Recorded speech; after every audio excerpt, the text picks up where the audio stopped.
خبير بالذكاء الاصطناعي. الخطر الأكبر هو استخدامه بشكل لا أخلاقي من جانب دول تقوم بتطويره واعتباره سباق تسلح من نوع جديد. قبل أيام أعلن مستشار رئيس الوزراء البريطاني ريشي سوناك لشؤون التكنولوجيا أن الذكاء الاصطناعي يمكن أن يصبح قوياً بما يكفي لقتل العديد من البشر في غضون عامين فقط، محذراً من أن الخطر الوجودي الذي يجري الحديث بشأنه هو ما سيحدث بمجرد أن نخلق ذكاء أكبر من البشر.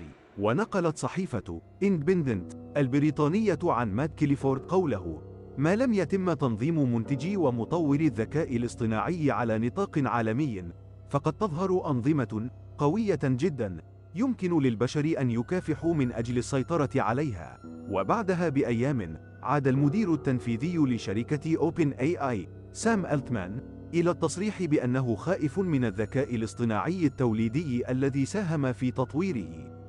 وقال ألتمان خلال مقابلة مع صحيفة تايمز أوف إنديا إنه قد بلغ من التوتر مبلغا جعله يصاب بالأرق بعد إطلاق روبوت الدردشة القائم على تقنية الذكاء الاصطناعي شات جي بي تي.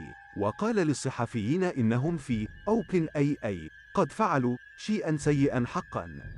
وأضاف أنه لا يعتقد بأن إطلاق شات جي بي تي شيء سيء في حد ذاته، ولكن بإطلاق الروبوت قد فات الأوان ولم يعد لديه تأثير كبير فيما سيحدث بعد ذلك. وكان ألتمان أدلى بعدة تصريحات بشأن مخاوفه المتعلقة بمستقبل الذكاء الاصطناعي، والمخاوف بشأن المنافسين الذين قد يصنعون خوارزميات شريرة. ثم قرر التوقيع على خطاب مفتوح يحذر من تسبب الذكاء الاصطناعي في انقراض البشرية. ووسط كل هذه التحذيرات التي تعني أنه من الممكن أن يصبح الذكاء الاصطناعي قاتلا متوحشا يمكنه أن يقضي على البشر، فإن مسؤولين بريطانيين طالبوا بسرعة وضرورة تنظيم منتجي ومطوري الذكاء الاصطناعي على نطاق عالمي، وخلق أنظمة قوية جدا تمكن الجميع من السيطرة على هذه التقنية الجديدة.